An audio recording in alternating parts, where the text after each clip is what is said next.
Sí, muchas gracias, señor presidente. Señora Hernández, yo me congratulo también de las referencias que ha hecho usted al acuerdo sindical y las referencias que ha hecho a los sindicatos. No sé si le van a ser muy bien acogidas en su partido, porque últimamente se oyen algunas cosas respecto a los sindicatos que no coinciden exactamente con las que usted ha dicho, pero yo me alegro de esa referencia que ha hecho. Respecto del impuesto sobre los depósitos bancarios, también me alegro de que haya sido posible llegar a un acuerdo y de que ese impuesto vaya a salir adelante por amplia mayoría o incluso por unanimidad, pero es verdad que ha sido un impuesto, creo que improvisado, elaborado y presentado con mucha rapidez, con tanta rapidez que, fíjese, vamos a aprobar ahora aquí el impuesto en la ley de acompañamiento y después se debatirá el articulado de la ley de presupuestos, donde no estará el beneficio fiscal, los beneficios fiscales que deben estar en el artículo 4 de esa ley de este impuesto, porque en la enmienda del Grupo Popular va la regulación del impuesto, pero no hay una enmienda modificando el artículo 4 de los beneficios fiscales. Es decir, que se quedará un poco cojo el tema, señor conseller, y habrá que ver cómo se resuelve esto. Creo que este debate es un buen momento para hablar de los temas fiscales, de los temas tributarios, porque luego vamos a debatir sobre todas las secciones y se habla mucho de gastos y poco de ingresos. Este puede ser un debate apropiado para hablar de los temas fiscales.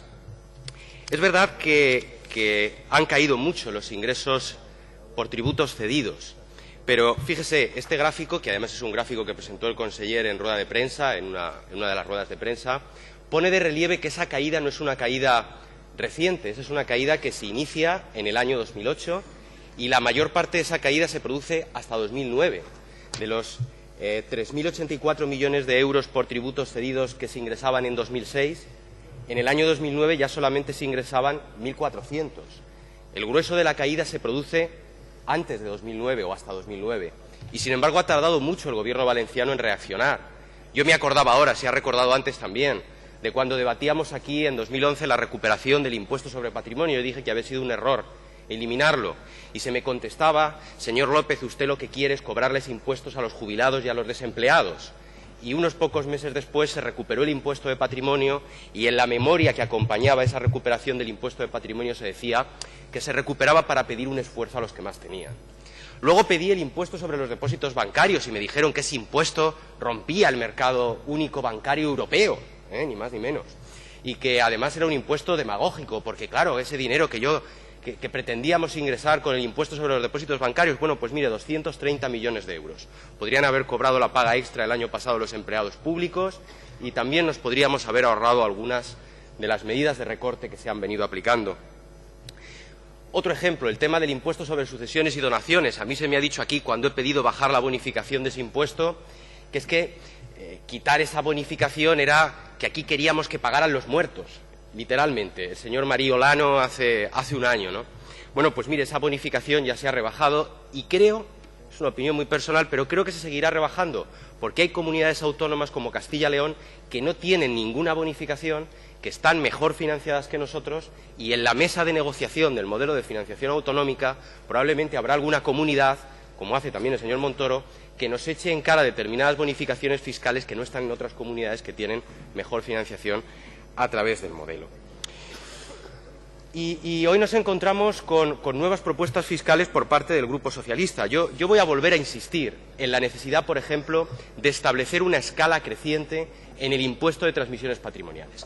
Ya sé que probablemente el señor conseller, que está aquí, pensará que no es factible, que es muy difícil valorar los bienes a esos efectos. Es verdad que el TSJ ha tumbado hace poco los criterios de valoración de los bienes inmuebles a efectos tributarios de la Consellería. No es el único gobierno que se ha enfrentado a ese problema, pero también es verdad que eso no debe ser obstáculo para que en la Comunidad Valenciana hagamos como en otras comunidades autónomas, donde sí se aplica eso, sin ir más lejos, en Castilla y León.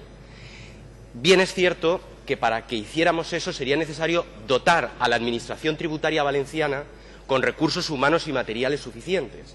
Fíjese, en los informes de la Agencia Tributaria, que se publican anualmente y que van incorporados a los presupuestos generales del Estado, se pone de manifiesto que Castilla y León, con la mitad de población que la Comunidad Valenciana, tiene un 25% más de recursos humanos en su administración tributaria.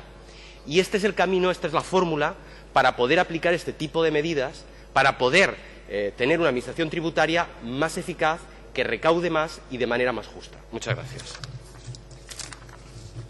Muchas gracias.